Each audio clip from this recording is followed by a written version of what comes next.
Honestly, this is probably going to be one of the best videos you're going to find on how to recover your beam. Because even though gyms seem to do this all the time, there's no videos out there, which is a little frustrating. And I probably should have made this video more detailed, but I will verbally try to explain as well. All right, here we go. First things first, you need to know what you're in for. Even though there's not a lot of info out there, you need to find whatever is out there and understand what it is that you are about to do. You can't just go in there blindly. This took us 8 hours. If you don't do that, it's going to take you a lot longer. Make sure you have the right tools and kits that you need. I will link some below. Second thing, there is actually one really great video on how to take the legs out, so I will link that below as well. In addition to another video that I found that I think will be a little bit helpful. And just a disclaimer, all beams can be a little different, but it's relatively all the same thing, like the same process. Step 1, in order to get the legs off, you have to take off the beam caps, however that is. Unfortunately, our beam is super old, and for whatever reason, this is how they capped the beam. It was a little struggle bus, but they eventually got it off. So what's a little inconvenient is there were screws holding that thing in. You can see them right here. And there's no way to take those screws out except we're just going to have to like break them somehow. Here's where you're going to want to watch the other video that shows how to take the legs off. I will link that below. Step 3, taking this little doodad out. This part was so tedious. And now the best part, taking off the cover. This was the easiest part, and when we did take off the cover and the little foam part on top, it all did leave a little bit of residue, which we did end up picking off as much as we could. Now we are on step 5. You will need to grab your kit. Unfortunately, the kit that we had bought, the top foam cover was not already pre-cut to the exact measurement. So we had to cut it, and this was a little stressful because we're not good at straight lines.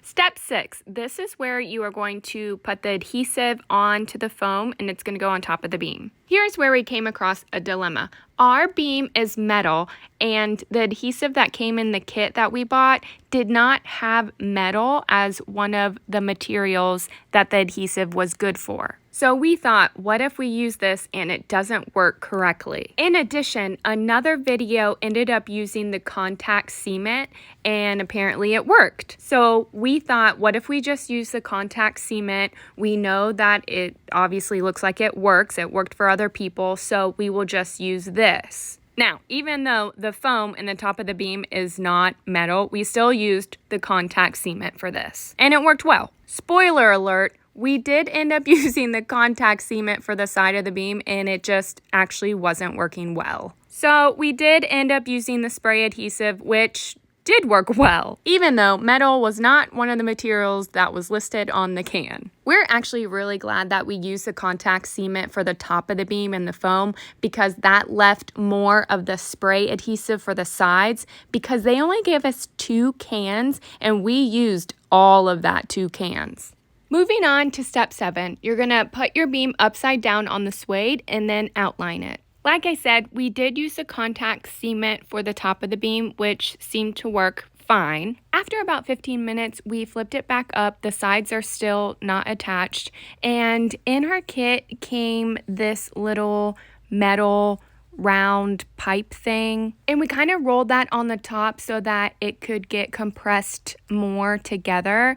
I would say do this, but don't do it like with all your weight. And then we actually let this dry overnight and came back and did the sides. Step 8, putting the adhesive on the sides.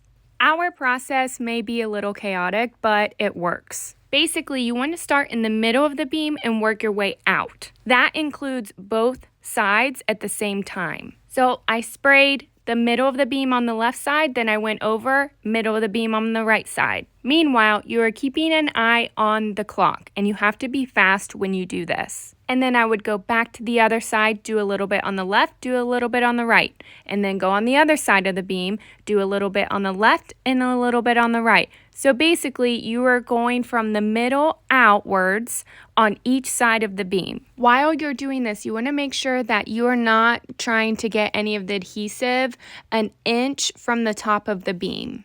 Now, I didn't get a video of this whole process, but basically, if you start spraying the adhesive at 1 o'clock, and I can't remember how long it takes to cure up or get tacky, but say 5 minutes, so then you have to do the entire beam within 5 minutes, because once that 5 minutes is up, you have to start folding up the suede onto the sides. And here's the big question, where are you going to start folding up the sides? Correct, in the middle of the beam and work your way out. So you'll fold up the middle on the left side and then the middle on the right side and then work your way out on the left and then work your way out on the right.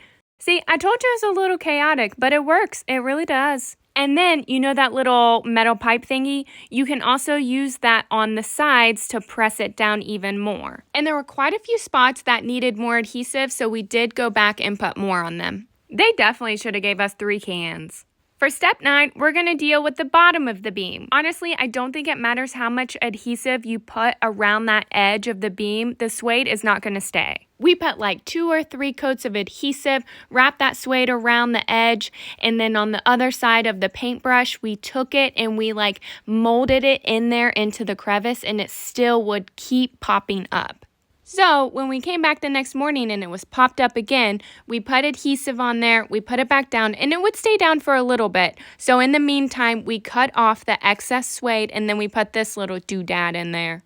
And then for the last step, step 10, you put the legs back on. Unfortunately, I was not there for that, but apparently it was pretty easy and it's just the reverse steps of how you take them off. Overall, it turned out way better than I thought it would. It's been about a month and we have no issues. We did get a cap for the end. We just haven't put it on yet. I hope this was a little bit helpful. Next time when I do another beam, hopefully it won't be anytime soon, but for your sake, maybe soon, I will be more detailed. In the meantime, I will put a contact page below where you can reach out to me if you have any questions because I don't always see the comments.